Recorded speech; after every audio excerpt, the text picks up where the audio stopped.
Good afternoon. Welcome to the Citizen Sports Blitz, brought to you by Velocity Sports Performance in Peachtree City. I'm sports editor Mike Boylan. With me is sports staff writer Kevin Wandra. Good afternoon. It's our Wednesday edition, so we're going to catch you up on basketball from the weekend and last night. We'll talk a little bit about wrestling, have a big announcement for what's coming up this Sunday, and so here we go. Let's start off with Fayette County. You know, both the boys and girls are among the best teams in Region 2 Quad A. They had some real big games over the weekend. Didn't really work out for either team. The boys lost to Westlake 65-59 and followed it up with a loss to Parkview on Saturday 59-47. The big story Friday night against Westlake was just that they ran into a team that's just like them and maybe a notch better right now. Yeah, that's one of the top-ranked teams in the state, too. It's a very, very tough Westlake team. Westlake's ranked number 2. They've got a guard named Ray Willis, and he was outstanding, and especially late in the fourth quarter. Noel Johnson had 28 points against Westlake, but it just wasn't enough, and they were also missing Brandon Boykin, who I think was on a visit to Georgia that night. So, you know, they'll face off again in a couple of weeks, and they'll probably see each other again in the tournament. If you get a chance, you definitely have to check out that game. It was good. And so was the girls' game. Girls lost 47-43. Sasha Sims was the leading scorer with 8 points in that game. But that was really, really close. I mean, it came down to the wire. The lead changed a bunch of times. And that Westlake team is almost exactly like the Fayette team. I mean, very deep. The Westlake team seems to have a little more height, but I'm not so sure. I mean, if you stacked everybody up against each other, you'd probably see a lot of similarities. The Fayette girls lost to Parkview the next day 44-38. Janae Brooks was the leading scorer with 10 points. But both the Fayette teams turned it around last night. They hosted Northgate. The boys won 78-57. Johnson had 27 points. Maurice Dorsey, the freshman, 6 points and 10 rebounds. And Brandon Boykin has 10 points against Northgate. So they got their region win and still looking good. The girls won 40. I don't have the score for that game. They won. And Dakota Walton had 14 points. Tessa Holt had 11. Chastity Welch had 9. Sasha Sims had 8. And they won by a pretty good margin. Yeah, they had a lead at the end of every quarter, so that game was nowhere in doubt. You know, Fayette owned that game from start to finish. It really looks like the three top teams are going to be Fayette, Westlake, and Creekside, and you know McIntosh is throwing themselves into the mix for some of that too. So Right. it's going to be pretty interesting. Now you saw Stars Mill McIntosh the other night, and that was a great game for boys and girls. Right. Stars Mill went into that game. They had not won all year. The place was rocking at McIntosh. Stars Mill pulled out a very close victory, 52-51. Stars Mill was very efficient from the free throw line. They hit 20 of 24 free throws, which is amazing. Colin Elias had 13 points. Andrew Davis had 12 points. Justin Smith had 11 points. Cameron Rich led all scorers with 20 from McIntosh, but he fouled out with like 4 or 5 minutes left in the fourth quarter. They really could have used him because I think had he not fouled out, I think McIntosh would have pulled out the win. Robert Chubb was a force in the paint all night for McIntosh. I think he had double digits in blocks. I know he had 11 points. Saturday, things reversed for both teams. Starsmill lost to Westlake 90-58. McIntosh came back and beat East Coweta 79-58. And just going back to that Friday night, the McIntosh girls pulled out a late victory, another very close game, 34-33 over Stars Mill. Olivia Tucker led McIntosh with 11 points, and Alexis Schaefer led Stars Mill with 9 points. And then Saturday, the girls, McIntosh girls beat East Coweta in overtime, another very close game. Aaron Justice had the deciding basket, 49-47.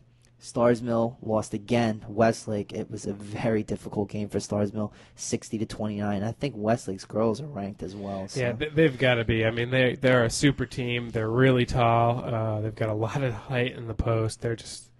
They're stacked, just like Fayette County. I mean, it was like watching mirror images of the two teams play. Let me say something else about the game Friday night. Somebody in McIntosh's student section was flying a blimp around, and they were called for a technical foul. McIntosh, again, Starsmill wins by 1 point. That technical foul probably cost him the victory. So I don't know what Jason Isley did with that kid when they ever found out one, but I don't even want to know because I'm sure he was furious about what occurred. It's probably been an ISS all week long.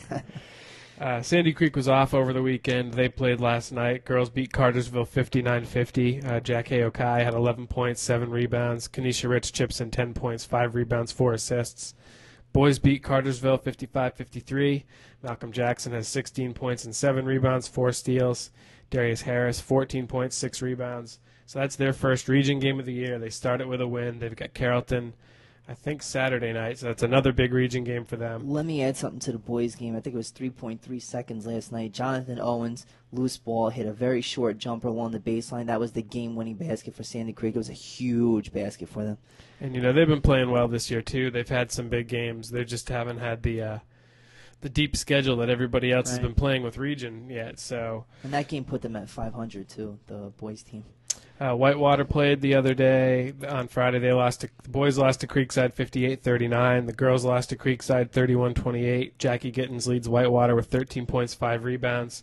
Kaylee Sweatman chips in 6.6 rebounds. Landmark hosts Green Forest Christian last Friday. The girls win 53-22. The boys lose 69-59. Our Lady of Mercy, the boys are ranked 8th in Class A. They beat Galloway 56-48 Friday, Fellowship Christian 61-56 on Saturday. Then they lose to Saca last night, and the girls beat Galloway 36-30 and lose to Fellowship Christian 43-34. Our Lady of Mercy boys are really making some noise this year, and they could have a very interesting region schedule. They face Landmark early in January, so mark your calendar for, I think, January 8th. They're definitely a team to check out, too. They're a lot of fun to watch, very athletic. They had a couple of high risers. They're a really exciting team to watch. A lot of parking over there, too. You can get some good parking. You can get a nice spot in the gym. Might see the principal step dance. It's pretty cool. All right, we're going to take a quick break. We'll be back, and we'll do a little bit of wrestling. Stay tuned. Train with the pros at Velocity Sports Performance. Athletes need to learn good mechanics to reduce their likelihood of injury and to improve their speed, power, and agility. Go, go, go! Athletes are trained by expert coaches where hundreds of pro athletes have trained. Whether you're a pro or just want to train like one, Velocity Sports Performance is the place for you. Welcome back to the Citizen Sports Blitz, brought to you by Velocity Sports Performance in Peachtree City. One of the biggest wrestling tournaments of the year was held this past weekend, the South Metro Wrestling Tournament. McIntosh, Fayette County, they both wrestled in it and cracked the top 10. The Chiefs were third overall with 166.5 points. Tigers took eighth with 123 points. But Sandy Creek, Whitewater, and Stars Mill were all there. They're all top 20. Sandy Creek 12th, Whitewater 13th, Stars Mill 16th. And a lot of those wrestlers were in the top 6 of their weight classes. We're just going to list them off. It's probably the easiest way to cover it. 103 was Greg Barrera. He took 6th from Sandy Creek. 112, Joel Carno from Fayette County 2nd, and Jared Chambly from McIntosh 3rd. So that's a big thing. And, I think you mentioned the other day, Joel Carno, it seems like we've read that name for years and years now. Jason Allen, Stars Mill, 6th at 125. 130, Richard Hughes from McIntosh 2nd. Stephen West from Sandy Creek 6th. 140, Jonathan West from Fayette County 4th. Jesse Toscano from McIntosh 5th. 145, Ricky Oski from McIntosh 5th. 152, 3 wrestlers. Kevin O'Brien, Stars Mill 2nd. Kenny Kellerman, Whitewater 3rd. Derek Wojcik, Sandy Creek 5th. Sorry, there's one more. Sam Law, Fayette County 6th. So 4 of those positions at 152 make. 160, Julian Holmes, Sandy Creek 6th. 171, Jacob Williamson, Whitewater 1st. Our only weight class champion, I think, this year. Is that right? And we have Eric, 171, Jacob Williamson, Whitewater 1st. 189, Eric Willensheimer, McIntosh 3rd. Henry DeBeer, Whitewater 6th. 215, Patrick Blankenbecker from Fayette County 2nd. Matt Carroll from McIntosh 3rd. And 285, Sean Carney from McIntosh in 3rd. And then Mercy wrestled in another tournament this weekend. Right. The Fighting Catholics wrestled in the Mount Zion tournament over the weekend. 4 wrestlers placed within the top 4 of their weight classes. 119, Clint Ford took 2nd. 171, William Pearl took 4th. 215, Dave Mann took 4th, and 285, Patrick Silloway took 4th. That's an impressive performance for Our Lady of Mercy, and we're seeing that in every sport. They're developing a winning program there. Well, it's taken a while, but I think they feel pretty confident that their sports programs are on the rise, so that's good to see. Last year I think they had their first state appearance in soccer.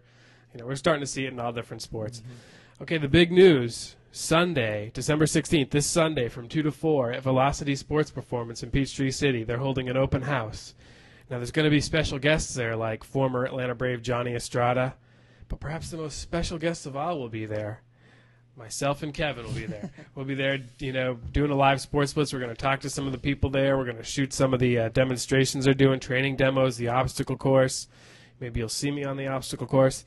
And it's also a food drive for the Optimist Club, so if you bring a canned good, you get entered in a raffle for some autographed items like something from Tim Hudson. So definitely go check it out. Come see us. Say hey. Tell us you view the show. We'll high five you or something. I might not high five you. Maybe with my left hand I'll high five you. But that's all the time we have. So we'll see you later. Have a good afternoon.